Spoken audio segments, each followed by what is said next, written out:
দাজ্জাল বললে বৃষ্টি নামবে অটোমেটিকলি। দাজ্জাল বললে সাথে সাথে বৃষ্টি বন্ধ হয়ে যাবে।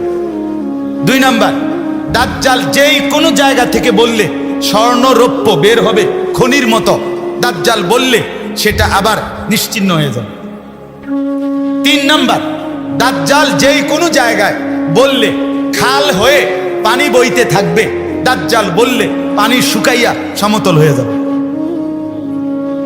4 নাম্বার, যেই কোনো ব্যক্তির গরু ছাগল ভেড়া বকরি মারা গেলে, যে যা মারা গেছে দাজ্জাল ডাক দিয়া এগুলোকে তুলিয়া তারে দেখাবে যে এইটাই দেখ, তোর গরুটা নেই, তোর ছাগলটা এটা নেই।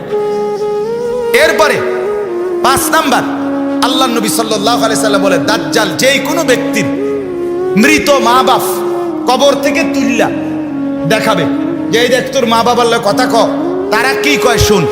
তখন মা বাপ বলবে, মূলত সেটা শয়তান আকৃতি ধরে।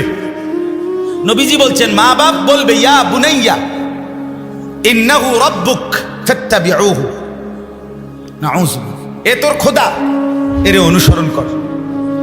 আপন মা যদি এটা বলে, আপন বাপ যদি এটা বলে, মাথা ঠিক থাকবে তো? আল্লাহ নবী সাল্লাল্লাহু আলাইহি সাল্লাম বলেন দাজ্জাল আপনার কল্লা ফালাইয়া আবার জীবিত করে ফেলবে। মানে এই তো দেখছে কল্লা ফালাই দিছে, হত্যা করছে, আবার ওই ব্যক্তিকে তাৎক্ষণিক আবার জীবিত করে দিবে। নাউযুবিল্লাহ। বলেন যেই দেশের মানুষ রাত্র 10:30 বাজে 11টা বাজে হুনছে করোনা ভালো হয়ে যাব আজান দিলে মসজিদে, আর দেরি করছেন আধা ঘন্টার ভিতরে সারা দেশে আজান দিয়ে লাইছে। যাদের ঈমান এত দুর্বল, যে দেশের মানুষ আপনার মাজারের গাছের কাছে, মাজারের মাছের কাছে, কচ্ছপের কাছে, বিভিন্ন রঙের মাছের কাছে নিজের মনের আশা আকাঙ্ক্ষা পূরণের জন্য মান্যত করে, রুটি দেয়, মোমবাতি ধরায়, যেই দেশের মানুষ আপনার গাছের মধ্যে মাজারে লাল কাপড় বাঁধে সন্তান পাওয়ার জন্য, যাদের ঈমান গাছের কাছে চলে যায়, মাছের কাছে ঈমান জায়গা, শুধু যদি শুনে যে গ্রামের ওই কোনায় বাঁশমুড়ার মধ্যে পানি পড়ে, এই পানি যে খায় তার রোগ ভালো, পরের দিন দেখবো বেডিতে বাঁশমুড়া শুদ্ধ আলগি দিয়ে বাইতে যাবে। ঠিক কিনা বলেন?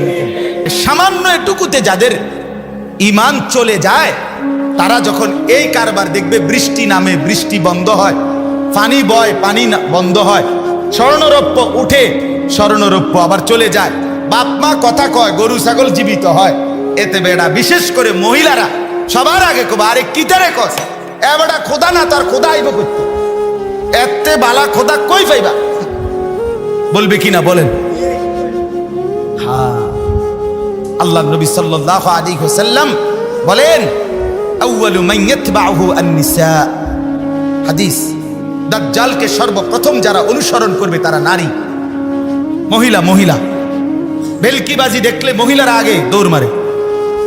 যত মাজারে ভণ্ডামি বেশরামি হয়, যেখানে গান বাদ্য অশ্লীলতা বেহায়াপনা যতখানে আপনার হয়, দেখবেন সেখানে নারীর আড্ডা বেশি।